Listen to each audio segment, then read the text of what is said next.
रुद्र किट्टू को गोद में उठाकर गेट के अंदर लेकर आया।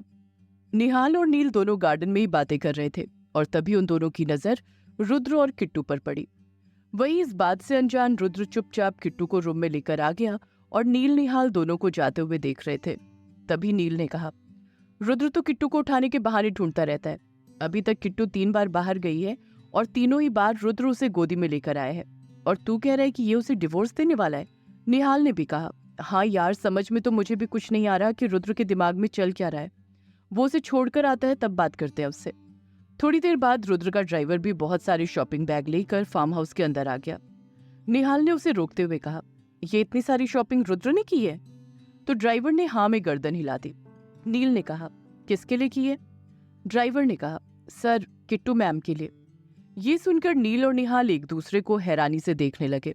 फिर दोनों एक दूसरे की तरफ देखकर एक साथ बोले, किट्टू मैम के लिए शॉपिंग? निहाल ने कहा, ठीक है जाओ, ये सारे बैग्स उनके कमरे में रख दो। ये सब देखकर नील ने कहा, यार कुछ समझ नहीं आ रहा कि रुद्र चाहता क्या है। उधर रुद्र किट्टू को कमरे में ले गया, फिर उसे बेड पर लिटा दिया। इस पर किट्टू अपनी आंखें खोलकर मुस्कुराने लगी। तभी गेट नॉक हुआ और ड्राइवर ने सारे शॉपिंग बैग रुद्र को दे दिए। रुद्र ने शॉपिंग बैग रखते हुए कहा, चलो फटाफट से उठो और ये ड्रेस पहनकर दिखाओ। ये सुनकर किट्टू हैरान हो गई और उसने नाम में अपनी गर्दन हिला दी।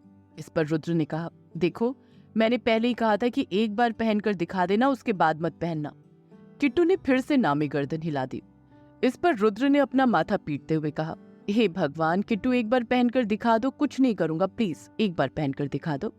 रुद्र की बात सुनकर किट्टू ने एक कॉपी पेन लिया और उस पर कुछ लिखकर रुद्र को दे दिया। रुद्र ने जब नोट पढ़ा तो उस पर लिखा था, लेकिन ऐसी ड्रेस पहनकर तो सिड्यूस करते हैं ना, आप मुझे फिर से गलत समझोगे। मैंने उस दिन उस गंदे लड़के के साथ कुछ भी नहीं किया था, फिर भी आपने मुझे ही गलत समझा। मैं नहीं पहनूंगी ऐसी ड्रेस। ये नोट पढ़कर रुद्र ने अपना एक हाथ किट्टू के गाल पर रखा और उंगली से रब करते हुए कहा, उस दिन जो कुछ भी हुआ वो एक मिसअंडरस्टैंडिंग थी। मुझे नहीं पता था कि तुम बोल नहीं सकती, इसलिए मैं विराट की बातों में आ गया। रुद्र ने अपनी बात कंटिन्यू करते हुए कहा, तुम बहुत अच्छी हो, तुम किसी को सिड्यूस नहीं कर सकती और तुम में कोई कमी नहीं है। इनफैक्ट तुम में तो बहुत सारी खूबियां हैं जो हर किसी को दिखाई नहीं देती। प्लीज किट्टू, एक बार मेरी बात मान लो। ये आखिरी बात है जो मैं तुमसे कह रहा हूँ। इसके बाद मैं कभी तुम्हें परेशान नहीं करूंगा। तुम्हारी हर परेशानी से तुम्हें आजाद कर दूंगा। इसके बाद तुम्हें मेरी वजह से किसी भी प्रॉब्लम का सामना नहीं करना पड़ेगा। बस एक बार ये ड्रेस पहन लो।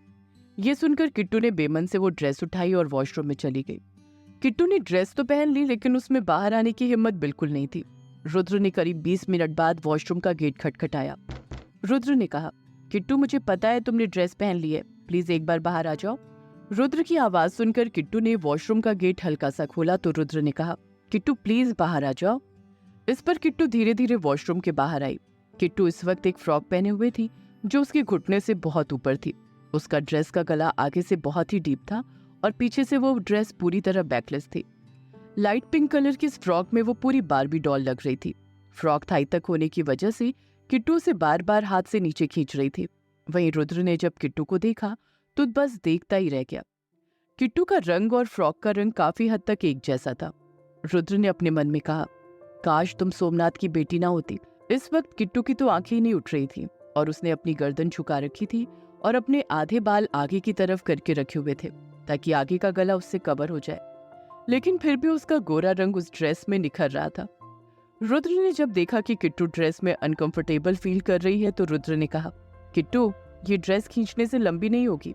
किट्टू कुछ ही सेकंड रुद्र के सामने खड़ी हुई और फिर पलटकर बाथरूम की तरफ जाने लगी। किट्टू बाथरूम के गेट को छू पाती उससे पहले ही रुद्र ने उसका हाथ पकड़कर उसे घुमा दिया, जिससे वो सीधा रुद्र के सीने से जा लगी। किट्टू की गर्म सांसें रुद्र के खुले सीने पर पड़ रही थी। किट्टू ने डर के मारे रुद्र की शर्ट को कसकर पकड़ लिया और आंखें बंद कर ली। इस वक्त रुद्र का एक हाथ किट्टू की कमर पर था और एक हाथ से उसने किट्टू का हाथ पकड़ा हुआ था। वहीं इस वक्त वो खुद को कैसे कंट्रोल कर रहा था ये सिर्फ वही जानता था। रुद्र ने अपने मन में कहा, किट्टू, तुम्हें डिवोर्स देने से पहले मैं तुम्हें हर्ट नहीं करना चाहता। बेशक हम प्यार से करीब आए, लेकिन मैं नहीं चाहता कि तुम पर कोई दाग लग जाए। तुम जैसे मेरे घर आई थी बिल्कुल वैसे ही अपने घर जाओगी। एक सेकंड के लिए रुद्र का भी मन हुआ कि वो किट्टू को कसकर गले लगा ले, लेकिन फिर वो रुक गया। फिर रुद्र ने धीरे धीरे किट्टू को पलटा और उसकी कमर को अपने सीने से लगा लिया। रुद्र किट्टू के बाल हटाने वाला था कि किट्टू कसमसाने लगी और रुद्र के हाथ पर मारने लगी। इस पर रुद्र ने अपने एक हाथ से किट्टू के दोनों हाथों को आगे की तरफ पकड़ लिया और उसे खुद के सीने से लगाते हुए कहा, किट्टू रिलैक्स, कुछ नहीं कर रहा, बस एक बार मुझे वो निशान देखने दो। रुद्र ने फिर से किट्टू के बालों को अपनी उंगलियों से हटाना चाहा तो किट्टू के शरीर में सिहरन सी दौड़ गई और किट्टू फिर से कसमसाने लगी। रुद्र ने फिर से अपनी पकड़ मजबूत करके कहा, किट्टू हिलो मत, कुछ नहीं करूंगा, प्लीज एक बार देखने दो। पर किट्टू नहीं चाहती थी कि रुद्र वो निशान देखे और इसलिए ही किट्टू की आंखों में पानी आ गया और किट्टू रोने लगी। किट्टू के आंसू रुद्र के हाथों पर गिर रहे थे, लेकिन इस वक्त रुद्र का ध्यान बस किट्टू के निशान को देखने पर था। रुद्र ने जब किट्टू के बालों को हटाया तो उसे वो निशान दिख गया। एक सेकंड के लिए रुद्र भी हैरान हो गया क्योंकि वो निशान सच में बड़ा था। उसके बाद रुद्र ने किट्टू को अपनी तरफ किया और उसके आंसू पोंछे। फिर रुद्र ने किट्टू से कहा, किट्टू प्लीज तुम बुरा मत मानो, मेरे पास कोई ऑप्शन नहीं था। मैं क्या बोलता तुम्हें कि अपने कपड़े उतारो और कहता कि मुझे तुम्हारा निशान देखना है। किट्टू मुझे जब कुछ समझ नहीं आया तो मैंने ये तरीका अपनाया। अब प्लीज तुम रोना बंद करो। रुद्र किट्टू को काफी समझाता है पर किट्टू रोती ही रहती है। फिर किट्टू रोती हुई ही वॉशरूम की तरफ चली जाती है। ये देखकर रुद्र समझ गया कि किट्टू वॉशरूम में कपड़े चेंज करने गई है और फिर रुद्र भी अपने कमरे की तरफ चला गया। रुद्र अपने कमरे में आया और सीधा वॉशरूम में गया। रुद्र ने अपने कपड़े चेंज नहीं किए और शावर ऑन कर दिया। रुद्र दीवार से लगकर आंखें बंद करके पॉकेट में हाथ डालकर खड़ा रहा और शावर का पानी उसके ऊपर गिर रहा था, जो रुद्र के बदन को ठंडा कर रहा था और वही पानी रुद्र के दिल को जला रहा था। रुद्र को आज किट्टू के साथ बिताए हुए पल याद आ रहे थे। किट्टू के चेहरे पर लगा हुआ रंग, किट्टू की स्माइल, किट्टू का सिंदूर लगाना, किट्टू का बाहें फैलाकर रुद्र को देखना, किट्टू के आंसू, किट्टू का नॉनवेज खाने को देखकर उल्टी करना, सब कुछ एक एक करके रुद्र को याद आ रहा था।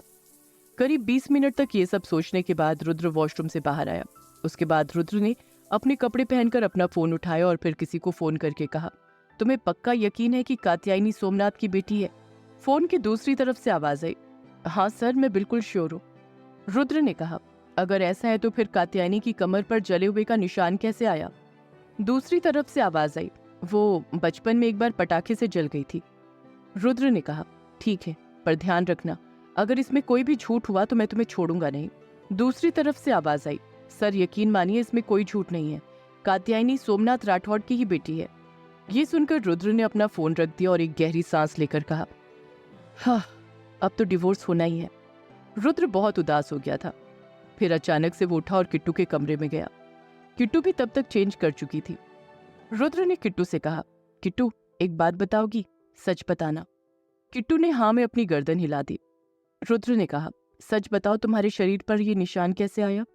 तब किट्टू ने पेपर पर लिख कर दिया, दिवाली में पटाखे से जल गई थी, उसी का निशान है। ये पढ़कर रुद्र ने किट्टू को देखा और कहा, तुम सच बोल रही हो? किट्टू ने हाँ में अपनी गर्दन हिला दी। अब तो रुद्र की आखिरी उम्मीद भी किट्टू ने तोड़ दी। उसके बाद रुद्र किट्टू के रूम से चला गया और किट्टू नम आंखों से रुद्र को जाते हुए देख रही थी। थोड़ी देर में रुद्र नीचे आया तो अवनी ने रुद्र को देखकर उसे गले लगा लिया। अवनी ने कहा, कैसे हो भैया? रुद्र ने हाँ में गर्दन हिला दी जैसे कह रहा हो ठीक हूँ। अवनी ने कहा, भैया किट्टू भाभी से मिल लूं? रुद्र ने कहा, नहीं, वो अभी सो रही है, सुबह मिल लेना। अवनी ने कहा, ठीक है। अवनी फिर अपने मोबाइल को लेकर सोफे पर बैठ गई। रुद्र गार्डन में चला गया जहां नील और निहाल पहले से ही थे। रुद्र का चेहरा उतरा हुआ था। निहाल और नील ने ये नोटिस कर लिया। नील ने जब रुद्र की तरफ देखा तो रुद्र उसके सवाल को समझ गया। रुद्र ने कहा, नील मैं अभी किसी भी सवाल का जवाब देने के मूड में नहीं हूँ, प्लीज मुझसे कुछ मत पूछना। नील ने थोड़ा गुस्से में रुद्र की बाजू पकड़कर कहा, बस मुझे एक बात का जवाब दे, क्या तू सच में किट्टू को डिवोर्स दे रहा है? रुद्र ने कहा, हाँ। नील ने कहा, क्यों दे रहा है डिवोर्स? अगर किट्टू यहीं रहेगी तो तू सोमनाथ से बदला नहीं ले पाएगा क्या? और किट्टू के यहाँ रहने से तुझे प्रॉब्लम क्या है? और अब तो तू उससे प्यार भी करने लगा है। रुद्र ने कहा, मैं उससे प्यार नहीं करता और अगर वो यहाँ रहेगी तो मेरा ध्यान भटकता रहेगा और इसकी वजह से मैं सोमनाथ से बदला नहीं ले पाऊंगा। नील, मैं उसे डिजर्व नहीं करता, वो मुझसे कहीं ज्यादा अच्छा लड़का डिजर्व करती है। मैं उसका ध्यान नहीं रख पाऊंगा, इसलिए मैं उसे इस जबरदस्ती के रिश्ते से आजाद कर रहा हूँ। निहाल ने भी बीच में आकर कहा, तूने किट्टू से पूछा कि वो तुझसे डिवोर्स चाहती भी है या नहीं? रुद्र ने थोड़े गुस्से में कहा, जो लड़की मेरे साथ 3 महीने से सिर्फ टॉर्चर सह रही हो वो मेरे साथ रहना चाहेगी? ये जवाब सुनकर नील और निहाल दोनों चुप हो गए, क्योंकि किट्टू के मन में क्या है ये बात तो ना नील जानता था और ना ही निहाल। थोड़ी देर खड़े होने के बाद रुद्र ने एक पर्ची जेब से निकालकर निहाल के हाथों में दे दी। निहाल ने कहा, ये क्या है? रुद्र ने कहा, ये वही स्क्रिप्ट है जो तू मेरे मैनेजर को देकर आया था। और ये कहकर रुद्र अपने रूम में चला गया। निहाल से पर्ची लेकर नील ने पर्ची देखकर कहा, क्या है ये? फिर वो उसे पढ़ने लगा और पढ़ते पढ़ते नील को हंसी आ गई। नील ने कहा, साले क्या स्क्रिप्ट लिखी है, क्या बात है, इसका असर भी हुआ है क्या रुद्र पर? इस पर निहाल ने थोड़ा सीरियस होते हुए कहा, हाँ नील, असर तो हुआ है, तभी तो आज किट्टू को शॉपिंग कराने ले गया था। ये कहकर दोनों मुस्कुरा दिए। फिर नील और निहाल भी अंदर आ गए और निहाल अपने कमरे में ऊपर चला गया। क्या है किट्टू के निशान का राज? क्या सच में वो पटाखे से जली? और क्या रुद्र अपने बदले के लिए अपने प्यार की बलि चढ़ा देगा? सारे सवालों के जवाब जानने के लिए सुनते रहिए ये कहानी सिर्फ पॉकेट एफएम पर।